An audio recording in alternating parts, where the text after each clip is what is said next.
गाव फिरावं. पवार साहेबांचं वैशिष्ट्य आहे, ते तब्येत बिघडली होती आणि लगेच ते आता उद्या का परवापासून प्रवासाला बाहेर पडले.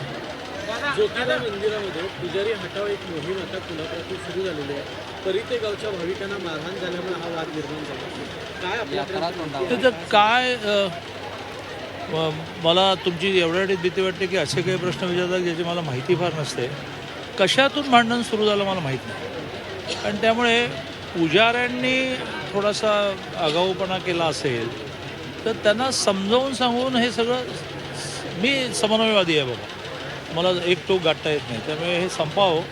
या जिल्ह्यात खूप चांगले नाही. शाहू महाराजांनी पुढाकार घ्यावा, का रे बाबा परतीच्या नागरिकांनी या काय नेमकं झालं, तर तुम्ही काही आगळीक केली का, नाही तुम्ही नाही आगळीक केली तर पुजाऱ्यांनी जरा आगाऊपणा केलं का, तर संपवायला पाहिजे. आर्थिक वर्ष संपण्याआधी खरं तर काल एका दिवसामध्ये 469 शासन निर्णय ते जारी केले आहेत. तर निधी खर्ची पडावा म्हणून हे निर्णय एका दिवसात तब्बल निर्णय घेतला जातो. नाही. आता बघा, समजा माझं डिपार्टमेंट आहे, माझ्या डिपार्टमेंटमध्ये केंद्राकडून 850 कोटी आले आणि त्याच्यातून 4 युनिव्हर्सिटींना आम्ही 100 कोटी, 7 युनिव्हर्सिटींना 20 कोटी आणि बहुतेक 100 कॉलेजेसना असेच काहीतरी 5 कोटी वगैरे दिले.